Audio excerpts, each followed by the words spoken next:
Anin Bonjour. Today is May 5th, and today I want to start off with data. And we have 4 confirmed cases of COVID in Mille Lacs County. We have 60 cases in Pine County, and a lot of those are with the correctional facilities. We have 1 confirmed case in Aiken County and 21 cases in Crow Wing. And if you think about these numbers, these are just the individuals that have been tested. And what the state is saying that these numbers probably are higher because most people have not been tested.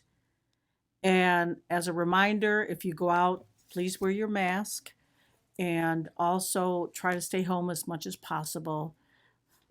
As we go through the spring and summer here, every day these numbers increase. So another update, IRS filing benefits, and if you're receiving Social Security or veterans, today is the deadline to file so you can actually get additional $500 for children that live with you. And that is on my Facebook, so please look at that. And questions. One band member asked how she could get her W-2s from the band. And for any questions you have regarding taxes, payments, things of that sort, please call the OMB office. There is someone working there every day. And that number is 320-532-7471. 320-532-7471. And I talk with Mel Toll every day. He is the Commissioner of Finance, and he provides updates. So that's they're very informational, and they'll share that information with any band member that needs the information. The second question, it says, is it possible for the Mille Lacs Band Health and Human Services to set up testing center like Red Lake? And they're looking at District 1 and 3. And it would be nice to test for antibodies at some point too. And I think that's a good idea as well. And our goal is to get enough tests currently so that we could have a testing center. But currently, we will be testing only the folks that have the symptoms. And until we can get better arrangements with the Minnesota Department of Health, and they're recommending that we have to make sure that if people have the symptoms that we test them. And one band member wants to receive more information and discussion about funerals and the changes being put into place. And I think that's a very good question. And again, my sympathy goes out to the families that have lost their loved ones. And right now, the protocol for each of the funerals are being decided by the spiritual leader who is conducting the funeral. So that may differ with each funeral and who the spiritual leader is. And currently, some of the services are by gravesite, and some are still at the community center with only family members because of COVID-19. So it really will depend on who that spiritual leader is.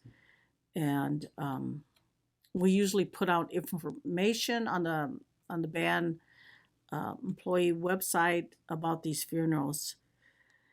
Second question regarding finances is my band stimulus payment taxable? And yes, it is taxable. And so we have not been told by the IRS yet that COVID-19 stimulus payments are tax exempt. So we believe that as we go forward with any stimulus, they are taxable.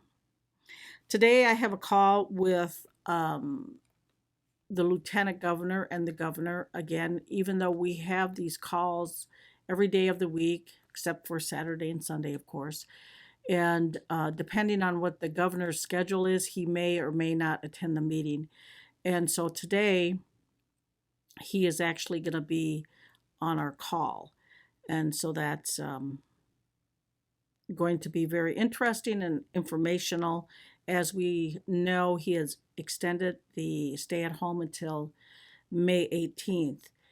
And I just got off a call with MIGA, the tribal leaders for the Minnesota Indian Gaming Association, and there was discussion about opening. And each tribe, of course, has to look at their conditions and their reservations and the areas and to determine when they will open. A lot of good discussion going on with that.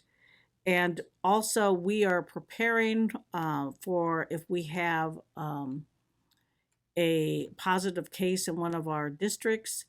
And so we're going to be prepared if that happens. And as long as I think we follow the stay at home order, also washing our hands and social distancing for the 6 feet apart, wearing our mask, we may not see any cases here as well, and that's hopeful thinking on my part. And today we were talking about that CARES Act distribution and the formula that they're going to use. And one of the things they are using is census data. So if our census data is not accurate, that means that we may not get all the funding that is necessary or should be allocated to the band. So again, that's my plea, to make sure that you fill out the census forms. And currently we have almost 4,800 members. We're a little less than that. But our Nahasda data, I think, is 3,200. So you can see there's a big difference, and that's based on census. And that impacts all of the tribes across the whole country. So again, Shelly Diaz, who is working on the census, has urged me to remind you to fill out census, because in the long run, it has a positive impact for the tribes across the country. I hope all is doing well, and you're enjoying this staying at home, and I will talk to you again soon. Miigwech.